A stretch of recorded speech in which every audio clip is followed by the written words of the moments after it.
Good morning, students. Welcome back. I hope you are fit and healthy at your homes. So, today we are going to start chapter number 1, Generations of Computer. In this chapter, we will learn how the advancement in technology has led to the development of many computing devices that we use today. Now, children, first you see this picture. You can see different generations here: grandparents, parents, and children. You have seen all these generations in your family. Your grandparents came first, so they comes under generation 1. Then came your parents. They comes under generation 2. Then your children in generation 3. Do you find all of them behave in same manner and live the same way? No, they all have different characteristics, features, and needs. So, in the similar line, the computer that we see today were totally different from the past. You can see in our picture that with each new generation, the computers have become smaller, faster, and more advanced than the previous generation. Now, what is generation? Generation means phase by phase the development that we see in anything, in any spaces or in any device. And in computer terminology, we can say generation means a change in technology or the advancement in technology. And this change in computer took place in 5 phases. So today we are going to discuss all these 5 phases one by one. So let's start with the first generation computer. Now student, first generation computers came in the year 1946. These generation computers used thousands of vacuum tubes in place of CPU. We don't have CPU at that time. And these vacuum tubes were very large in size. You can see in this picture, these are the vacuum tubes. And these vacuum tubes consist of glass bulb and wire. The wire inside the bulb is used to carry data in the form of electric signals. Now these computers used huge amount of electricity and generated a lot of heat. These generation computers used machine language, so they were very slow. These generation computers were very expensive. These generation computers solved only one problem at a time. So they were very slow in speed. Example, ENIAC, UNIVAC. These generation computers has drawbacks. As they produce a lot of heat, sometimes excess heat is produced and vacuum tubes get melted. So these computers were not reliable. The use of machine language made the computers very slow. You can see in this picture, this is the first generation computer ENIAC. You can see the size, how big it is. These drawbacks led to the development of second generation. In second generation, we have used transistors instead of vacuum tubes. And these transistors were very small in size. So, the size of the computer also reduced. We have used assembly language in this generation computers instead of machine language. This generation computers still very costly and it is very difficult to use the computers of this generation. These generation computers still used electricity but less as compared to the first generation computers. These generation computers also produced heat but less heat as compared to first generation computers. So cooling is required in this generation also. But the computers were fast and reliable as compared to first generation computers. One vacuum tube is equal to 40 transistors. So you can imagine the size of vacuum tube. Now this generation also has drawbacks, as this generation also produced a heat, so cooling was required. These computers were very slow, and this generation computer has very less storage memory. Children, in first generation computers, we don't have storage memory. There was no storage memory in first generation computer. But in second generation computer, we have storage memory, but that was very less. These generation computers are not general purpose computer. These were not the general purpose computers. They are used for specific purpose. So to overcome these drawbacks, we came in third generation. In the third generation, we have used ICs, and this generation came in the year 1965. And this ICs was a major breakthrough in the introduction of third generation computers. In the computer history, this ICs was the major breakthrough. ICs are known as integrated circuit. Now the features, these ICs made the computer more powerful and increased the speed and efficiency both.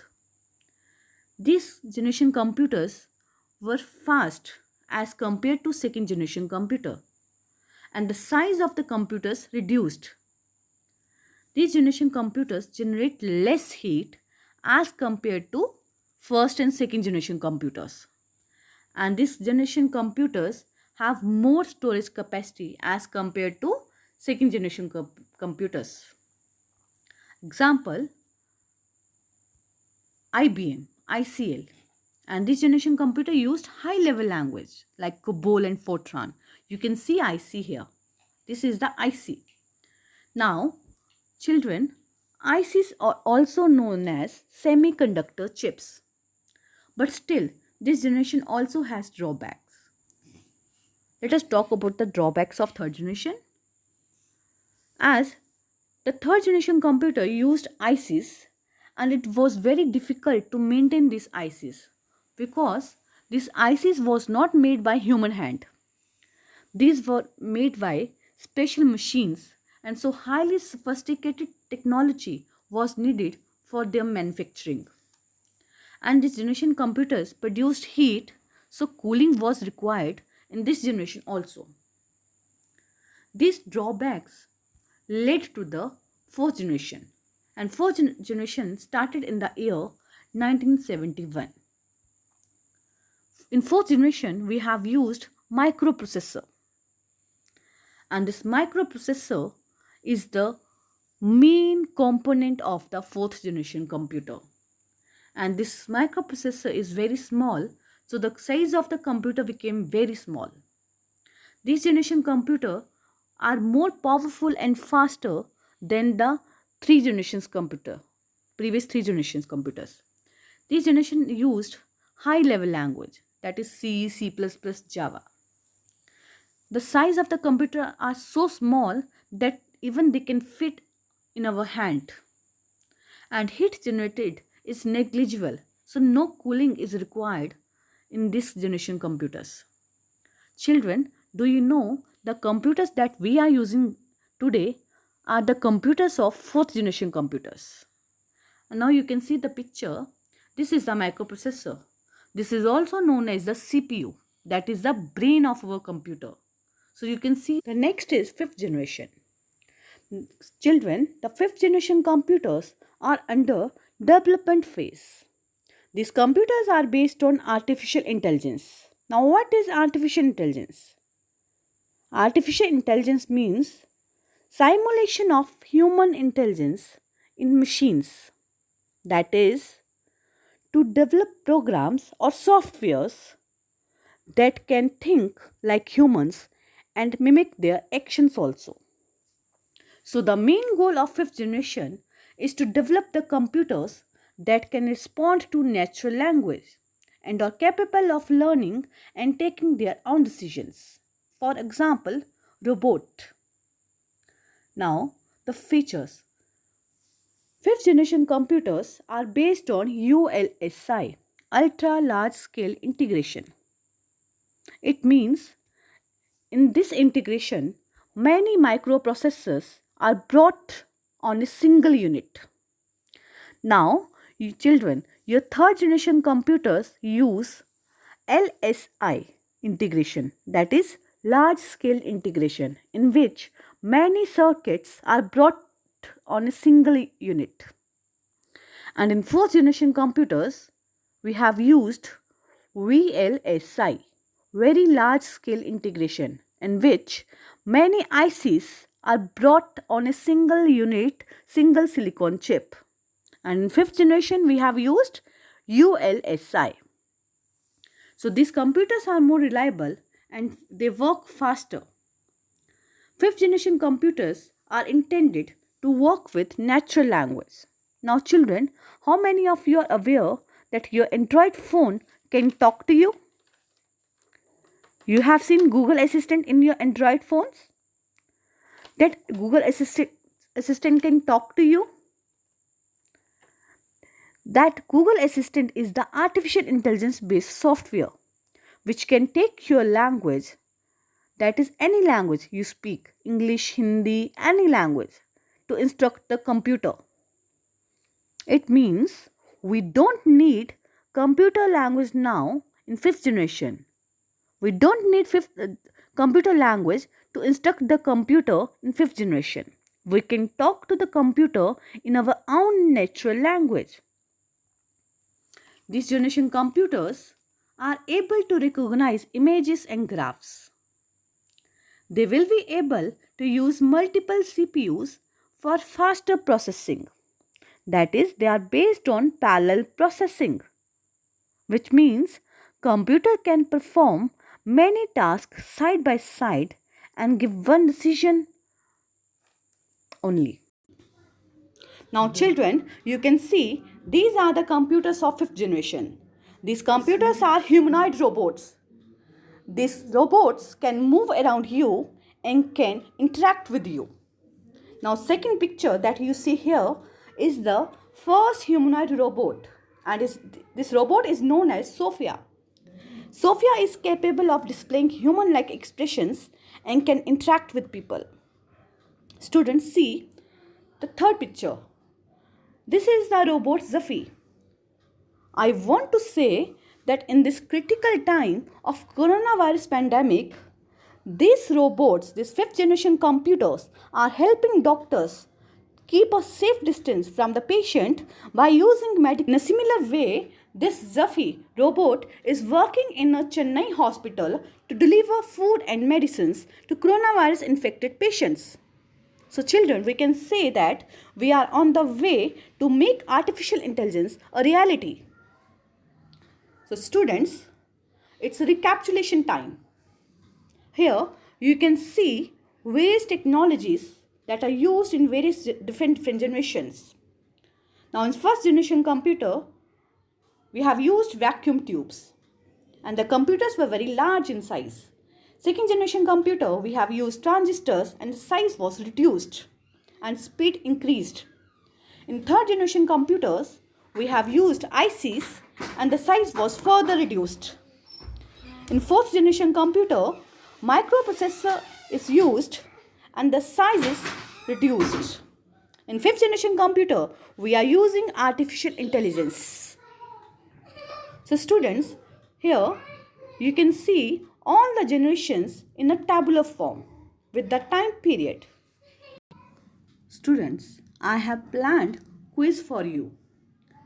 I will read the statement, you will also read with me and answer these fill-ups. Now, shall we start? First generation computer used thousands of vacuum tubes. Dash and dash are the examples of first generation computers. ENIAC and UNIVAC. The first generation computer used dash language. Which language used? Machine language.